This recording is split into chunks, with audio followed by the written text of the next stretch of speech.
what we want to promote is education at this meeting.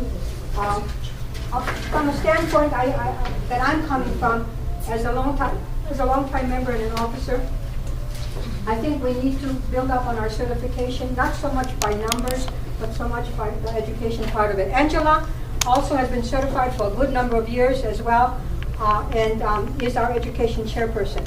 Angela, you want to say something? Well, we're going to actually give you a few view minutes, of that. Yeah. we're going to go over all the different modules that requires to get the CH status, and it's the Professional Education Certification Program review. So Rose will be The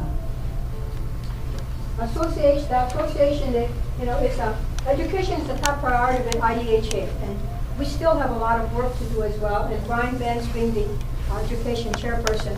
But what we want to share with you more is on the certification program, which ties in with, actually you can do it online, or you can do it as a group, having meetings and everything. Sometimes, I'm going to say this, with an online program, if you're doing it by yourself, it takes a commitment.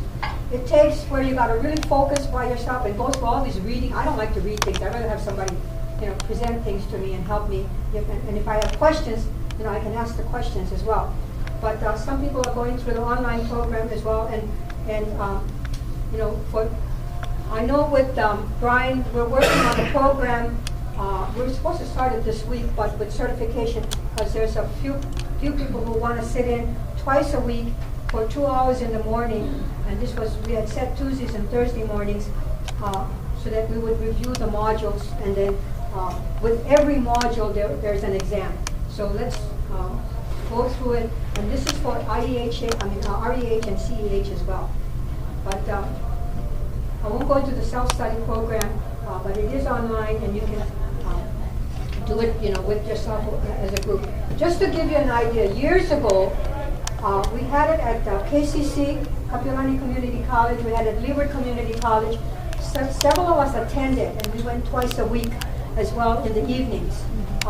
And it was like from 5:30 to 8:30 or something like that. And it was good that we worked together and we learned together as a group.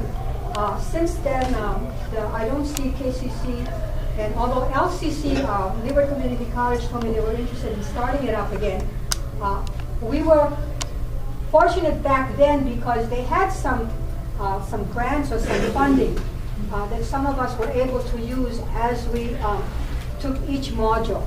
And for me, it was like, it lasted about 1.5 years for us to attend these programs. And then we had a group graduation and everything.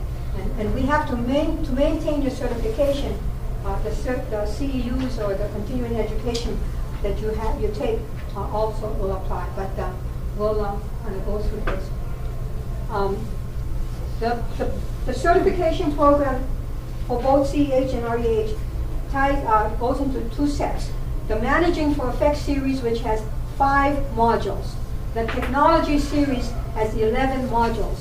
There's a total of 16 modules that I feel, and I know that Angela feels, we all should be well versed on in the field of professional cleaning. Yes, we're in hotels, but it applies to in hotels as far as I'm concerned, because all the topics you will see will show that. You want to cover the Managing for Effect? Okay. The Managing for Effect series comes with module number 1, Management Philosophy and Style, 2, Communication Style, 3, Planning and Organizing, module number 4, Staffing and Staff Development, and number 5, Continuous Improvement. So those are the 5 different modules that come under the Managing for Effect series. And that's 5 different modules, and usually for those of you, if you go online, you will work with each one, and after each module, there's an exam. You have to take that exam and you send it in to the association office, and then they actually will grade it and everything, and then send it back to you as well. And this was each module. So, I don't know what happened in the Technical and Administrative series. Angela? The technical and administrative skills comes with number 1, housekeeping techniques, 2, work controls, 3, pest control, 4, chemical control, and 5, waste control, purchasing, accounting and budgets, microbiology, safety and security, interior decoration, and laundry and linen management. Let me ask this question. For those of you who are not certified, I know those of you who are certified went through the processes. For those of you who are not certified, how many of you have covered all these areas in your jobs? Non-budgets and accounting? Not really, okay. How about purchasing? Or do you have central purchases? Okay. Laundry and linen. How about microbiology, laundry and linen, yeah. Okay. And actually, these are important areas and important modules that we all should be very familiar with. And we're going to kind of give you an idea of what, I'm sorry, but the management, the first management should didn't take on this, so, but it's about the different management styles, okay? And it covers, you know, all the different styles that we do in management. You know, let me share what I feel. I prepared something that I call SML. Okay, if you add the A into it, you'll get small. But no, I took the A out. SML. S stands for supervision. M stands for management. L stands for leadership. I feel that all that covers under management, and we should all be good in all those 3 areas. And I think that ties in with, you know, the management series as well. Communication. Communication module number 2 it takes for 30 hours. This module details different types of communication and their effectiveness. The module presents ideas in how to effectively present ideas and training to employees, as well as how to determine the level in which an employee retains information given.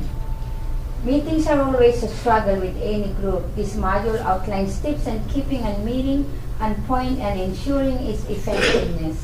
Learning objectives, develop attitudes, skills, and knowledge that enable the student to communicate effectively interpersonally in groups and in writing. And I think for today, we should be added on, and I think maybe they will. With technology today, we have emails, you know, we have going into the websites and everything. And with communication today, you know, with all these different things that we can do with our computers and all, I think we should all be, you know, good at pretty much doing it. Let me ask a question I asked before. How many of you do PowerPoints? What about the rest of you? It's an excellent way to train people. Okay. How many of you know how to do PowerPoint? Don't know how to do PowerPoint. I'm surprised. I think every executive housekeeper should do PowerPoint as part of a training program. I really think and feel that. Going through the PowerPoint process of teaching myself and learning it has taught me a lot in all the different areas of professional cleaning. And I think that's all ties in with communication. And in part of it too, in communication, we did it once with Elaine on how to write emails. And Elaine has done, you know, what you shouldn't say, what you should say, or what word you shouldn't use, and all of that. One day maybe we'll have it, and you all can attend, and Elaine can do the presentation. Okay? Planning and organizing. How many of you are organized? Know how to plan? Okay? And that's important because this is one of the modules as well, planning and organizing. And it's important to know how to plan and organize on any project that you do, you know, or any kind of, with housekeeping. It's really important with housekeeping. In our housekeeping operations.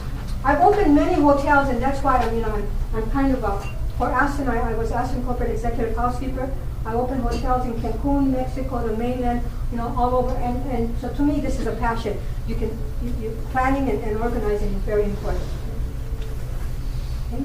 Any thoughts on planning and organizing? Staff and staff development. Interesting on the unifier, I said, how many people should we have for this? How many people should we have for that? Who can tell me what's the square footage of you know, somebody doing floor care and what? I see that in unifier a lot of times. Yeah. Okay? How many of you know what work loading is? You know what work loading is? New members. What is work loading? Work loading. Beg your pardon? Is there fire?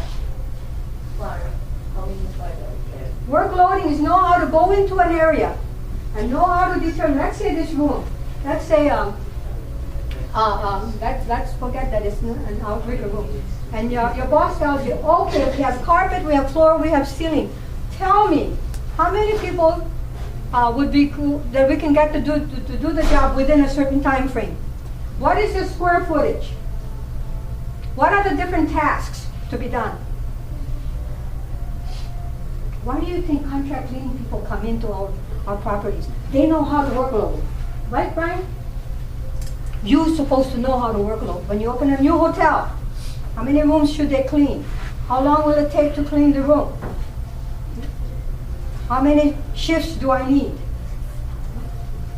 Workloading is important, and it's part of staff and staff development. That's how you determine how many people you need for a given job. There is an excellent book that you can use in addition to that work clothing. ISSA have a time to task book, so you can pick up how long does it take to clean one restroom or a toilet or things like that. ISSA cleaning times, Yeah, 547. Yes, cleaning small time is book. the name of that small Yeah, it book. has different tasks. The new one is 548. Yeah, Right? 548. Yeah. The new one, actually, the current one is 548. And just to touch on that, that's the benchmarking that we're working on so that it will be available to you on the website so you can see and compare to other facility types. So it helps you. Because it can be really intimidating, right? To think, oh, how do I do that? So we just want to make it as part of your membership. It's available to you so you can see. You can go into the ISSA website or the IEHA website. It's a little more expensive through IEHA. Go to the ISSA website. Huh? And, and only by a few dollars. But you can purchase that. Every time I go to the convention, I buy a new one. But you can purchase that. Let me tell you, for those of you, when buying an equipment, not sure what equipment to buy, you look at that 548 book, it'll tell you what's the best equipment to buy. I'll give you an example. Upright versus backpack. Do you know that with backpack you can clean faster, better than an upright? And you can, backpacks you can go up ceilings and walls and everything. Uprights cannot climb ceilings or walls. Okay? So it tells you what to buy, and making a determination of chemicals, the same thing too. How much time it takes to do what. And that ties in with staff and staff development, it'll help you. Okay? But when you go, how many of you have been to the IEHA conventions? Small group. That's where you learn when you go to conventions. Invest in yourself. Don't wait for the company to send you. Invest in yourself. Okay. Continuous improvement. Module 5 comes with a continuous improvement that requires 30 hours. This module covers a multitude of subjects such as empowerment, quality assurance standards, and flexibility. By differentiating internal and external customers, this module covers the methods that a manager needs to identify in order to satisfy the customer. And with continuous improvement, it's an ongoing thing. Everything that that's going on, with reference to professional, anything that you read, all ties in with our continuous improvement. I get a question. Do you need the 30 hours to get this done, or? Yeah, this is what they haven't changed it, but pretty much the 30. And the 30 hours, and for those of you who go up and do it online, what it means that you're not going to count and sit 30 hours and. It means that a whole module, if you were to take it in a classroom setting, would end up 30 hours. Yes. They based it on a classroom setting. Yeah. Okay. Now on the technical side, okay, that was the management series side. On the technical side, okay, there's the management philosophy. Went to the wrong side. Okay. Okay. But anyway, management philosophy covers all the different types of management series. Okay. Now, in the technical side, housekeeping techniques, okay, covers the basic setting procedures and housekeeping department and specific duties. And in a hotel setting, bed making, the type of bed making that you do, okay, turn down services, 3-sheeted beds versus 2-sheeted beds. Today, everybody using fitted sheets, right? You know, you're using also instead of those old type bedspreads, you use duvets, and some of them the duvets, you know, you have to insert it. I think duvets take a lot of time, and in some places that are using too many pillows. I think, you know, And have you timed to the people how long it takes to do 2 pillows versus 6 pillows? Have you timed them? It takes a long time. Okay. Do you know how to stuff a pillow faster? Okay. Carol, how would you stuff a pillow faster? Great job. You do like a karate chop. That's how you stuff pillows. Yeah. Martial Well, arts. let me tell you, I've been doing it for the past 3 days. That's right. Right, you gotta have a martial arts module. And then there's the king pillows, and then there's the standard, you know, size pillows, you know.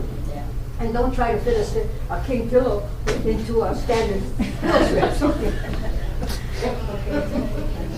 But housekeeping techniques is a lot. I mean, how to mop, how to sweep, how to dust and everything. How many of you use the microfiber technology? Okay. How many of you use the charging system technology of microfiber?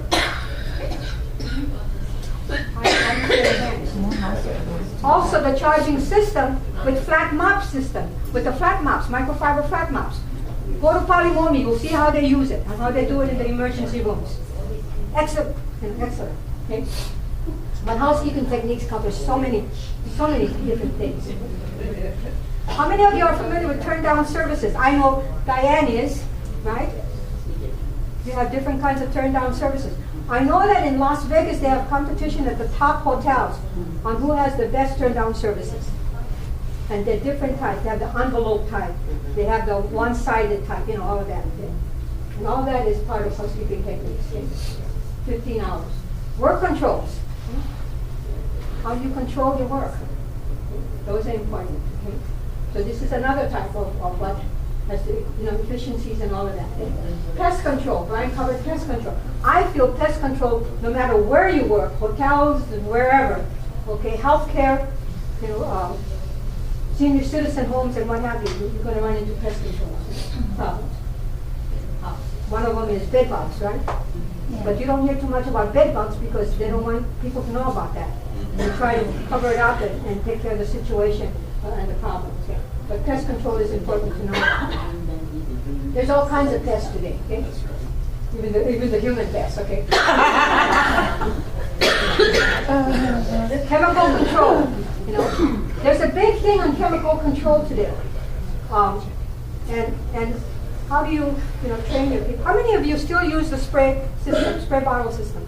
They spray the showers. Do you know that there's, good. Do you use the stream or do you use the spray? A stream. You use the spray. My recommendation, go to the stream. Spray the breather. The stream goes straight to where you want it to go, and then it flows down. But the spray, they end up breathing and you waste chemicals. So take a look at that. Ask your vendor when they sell you that spray bottle that you have the 2 types of sprays or stream. Yeah. And I advise not to do the spray anymore. So chemical control. Waste management. And today, even locally in our residence, we do the different waste management programs. Okay, we have the blue for certain things, the green for your gardenings and all stuff like that, and then the regulars, as well. So in hotels, in healthcare, they too have. In healthcare, you have to do and look at the red bags. Okay, what goes into the red bags and how to deal with the red bags. I think to some degree, and I tried, but they told me don't open a can of worms. In the hotels, I tried with the Board of Health, I called them, why don't we use red bags where we put the sanitary napkins? And they said they didn't want to, create all kinds of confusion. But think about it. The sanitary napkins in bathrooms, in restrooms, a lot of blood in there, okay? And I think we need to be careful on how that's handled as well. So all that is part of waste management. No matter where you go, you're going to run into that. Food as well, you know, all the kinds of problems that you run into. I know when I go to the doctor's office, I watch to see what are the different kinds of waste containers they have. Anything for that has blood or anything, or bandages or what have you, or even when they cover that examining table, where do they place, you know, those particular, especially when you go into the OBGYN type of examining room. So, You know, in the hotel, the shops nowadays buy the container. When they get the diarrhea, they don't have it. Yeah. So you give them the container. When the yeah. container is full, you mail it back to them. Yeah. We don't transfer from small Yeah, to big whatsoever. Okay. So we just have to mail it back to them and they buy another. What Ivy is saying, when they have a guest that has diabetes and they have to do the shots, Yeah. then they have this container is given, Mhm. and after the container, when it's full and the guest leaves, they mail it back to the vendors. to the company or whoever. Yeah. But there is a lot too, even in hotels. You know, not only people. You know, one of the big things in hotels, and I saw it happen in Las Vegas as well. Neurovirus. How many of you are familiar with neurovirus? What neurovirus? Actually, you know, if somebody was to vomit right here, okay, that could create problems for days, because neurovirus problem will spread as well. You can just breathe it. In one of the hotels I went to in Las Vegas, I was there. It was I think it was a Fremont. Somebody vomited in the elevator. What they did was they closed down the elevator for over a week. What they didn't want anybody, even though they disinfected, cleaned, and everything, because you don't know what they could breathe in the air as well. You can just get sick just by breathing something that, you know, may still be there. So there was a good presentation at the last ISSA show on neurovirus by someone who did the presentation. So going to these conventions helps you a lot. You know. Purchasing. Some of you may have central purchasing, but you still need to train them on you know, why you need certain things and why you're purchasing certain things, or cost factors and everything is important. But all of this is, you know, all part of that certification program. Accounting and budgets. Okay. How many of you do budgets? Good. Do you do operational budgets as well, capital budgets? Okay. Because all that's important as well to know how you do capital. Your capital budget is what, 5 years? Ours is 3. 3 years, 3 to 4. Good. So that actually ties in and helps you in thinking how you're going to do, especially your equipments as well. You know, what is the time frame for your equipments? Microbiology. How many of you are familiar with the different? Well, you know, they teach fomites today. You all know what fomite is? What a fomite is?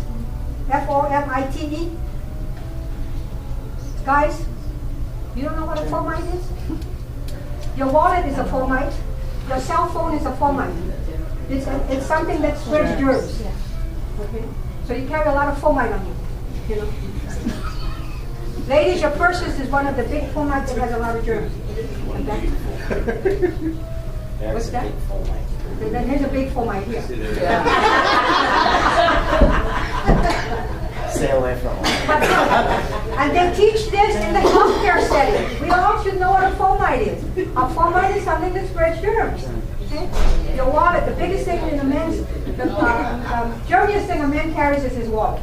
Okay? The germiest thing a woman carries is her purse. A lot of fomites there. Also, are you familiar with the different bacteria and the different pathogens? Do you know what pathogens are? Okay.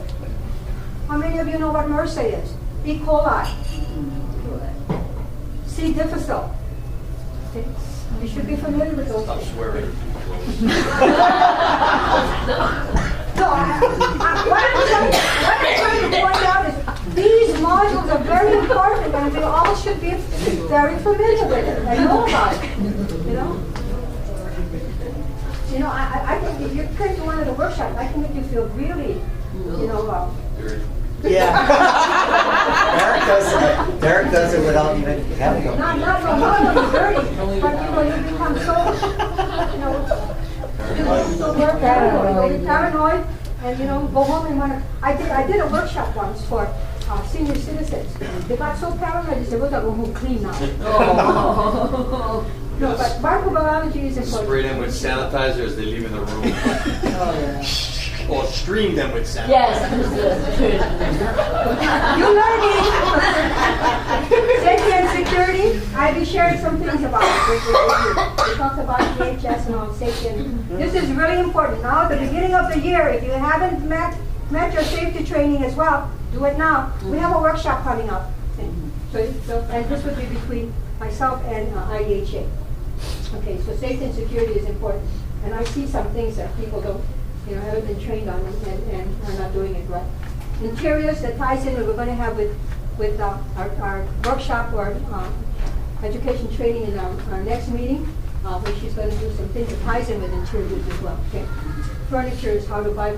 Let me say something. I've been going through nothing against what I've been doing. If you're going to buy new furniture for your home, don't buy rattan. Rattan collects a lot of dust. And it's hard to clean. I've been cleaning rattans. That looks like Exactly. That looks like And there's one the other day I was cleaning this what you call headboard. I had to go one finger the dust, Don't buy charge them by rattan. the charge them by the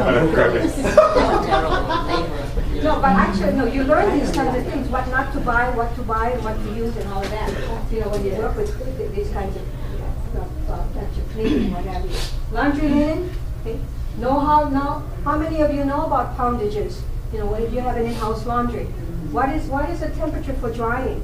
What is the water temperature? And all of that. You should be familiar with it. How many pieces should you put into, if you have a 75-pound washing machine, how many pieces should you put for a wash load? And how long should the wash load run? All that kinds of stuff. You should know that.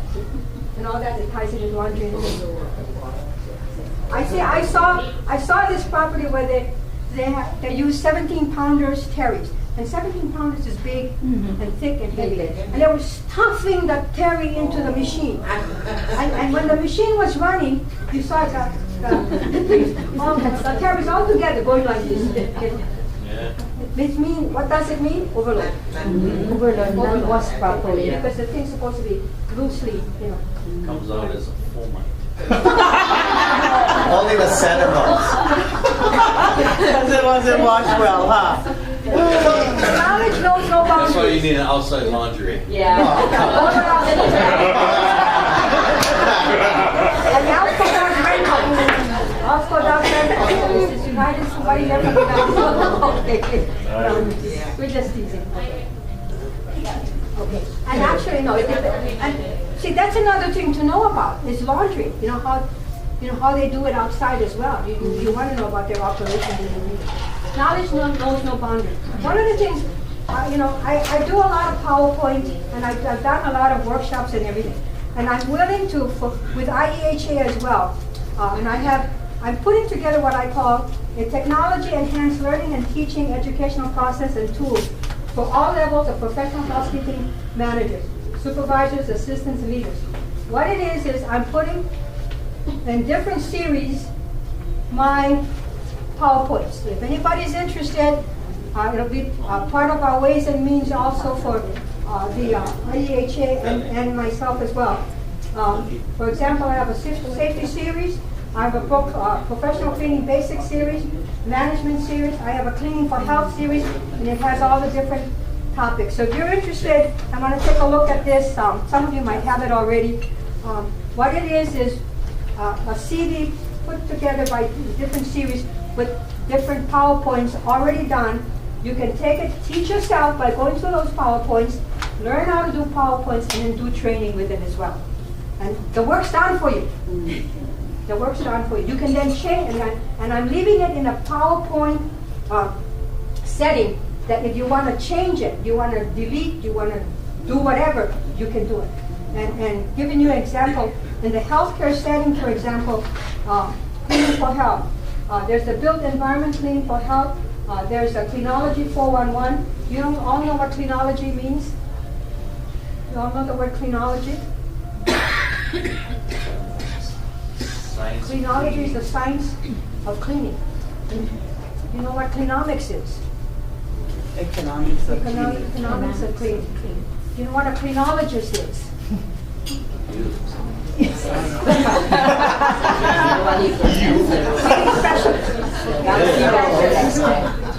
And you know what cleanetics is? The ethics of cleaning. But anyway, you know, take a look at this if you want, if you're interested. I'm telling you why I'm doing this. I've done so much work over the years, and I know my time is not very long, that I don't want to lose it. I want people to have it so that they can work with it and use it as well. So I want to share as much as I can share. And I'm telling you, I'm Team, and Brian knows, because I shared some things with Team Clean as well. In fact, I just turned over to Brian. Executive Housekeeping magazines since 1975. Oh, wow. Till a couple years ago. Wow, there's a lot. Can you believe that?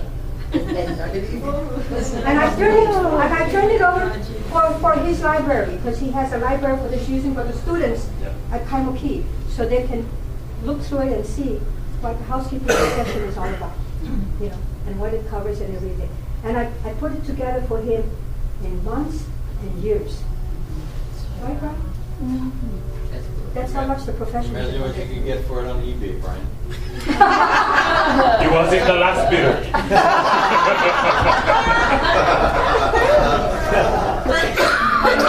We want to share with you that education is very important in our field. You know, our field actually, you know, I even do clip arts and everything, but our field, let me see if I can show you this, but our field actually is so broad, so diverse. There's so much in cleaning.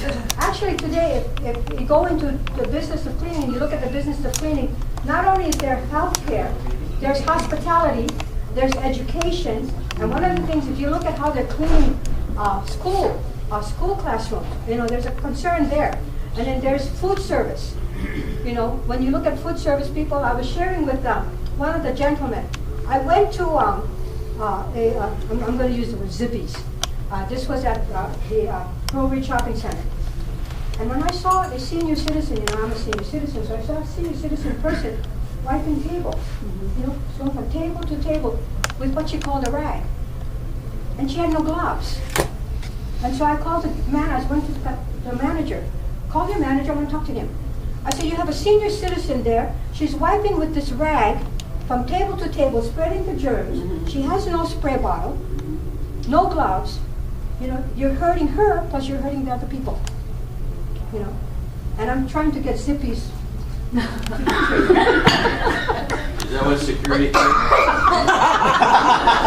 that when the security guy came in and said, "Oh, man"? No, I kid you not. You know, and I don't want to eat food. Well, another time I went to another Zippy's, and I was ready to buy. No, I was ready to not. I told them about it. I was ready to buy some. And you know where the food comes out? And you get spoons and forks and everything, you know, the food. This guy was doing high dusting. No wonder it tastes so good. I stopped him. Added favor. No, I'm a customer, but I stopped him. Hey, stop that high dusting. You're not supposed to do that kind of like, call your manager. The manager came. I go, now my power Zippy's doing high rolls.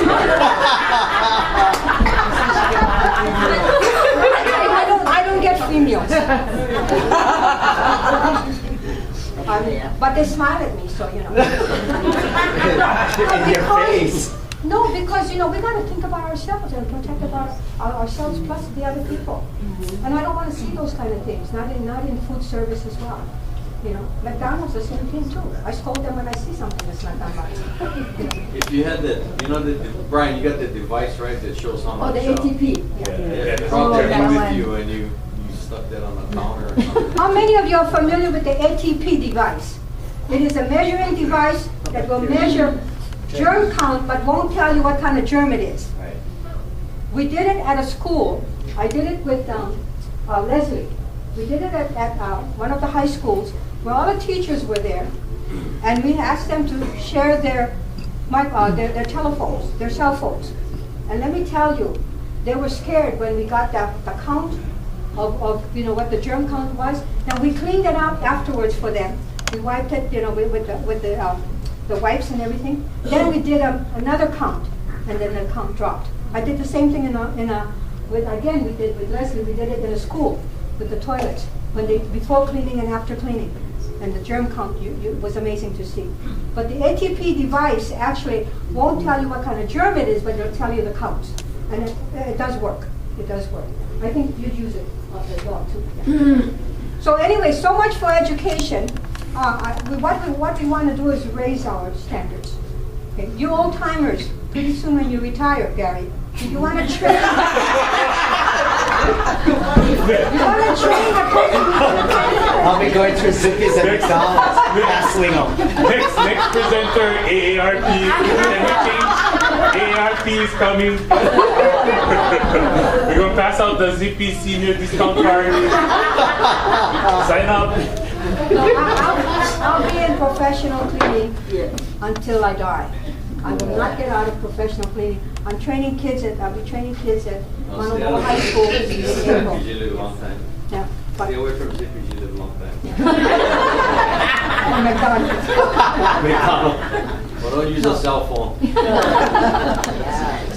But anyway, we wanted to share this with you because education is very important. For your vendor members, okay, you want to know this so that you can also teach the executive housekeepers that you service as well, because they may not, and sometimes they'll buy something from you, maybe because they like you or you take them to lunch, but teach them also, No, I know some who go with the vendor to buy, they buy only from this vendor, because the vendor take them to lunch and bring them goodies.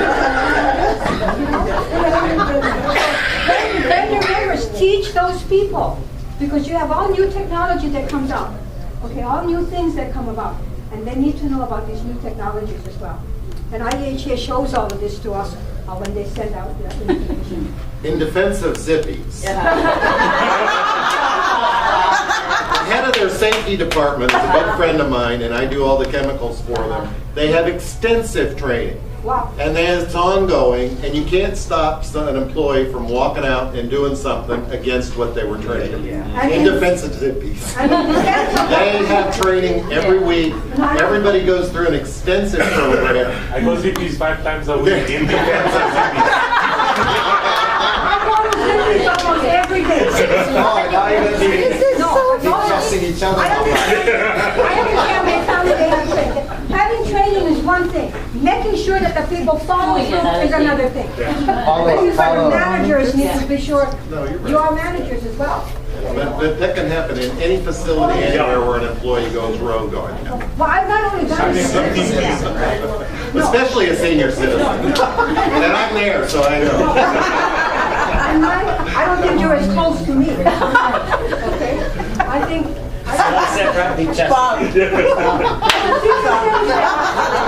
over. You last It's over. And I'm the gavel, please. Okay, hit the gavel.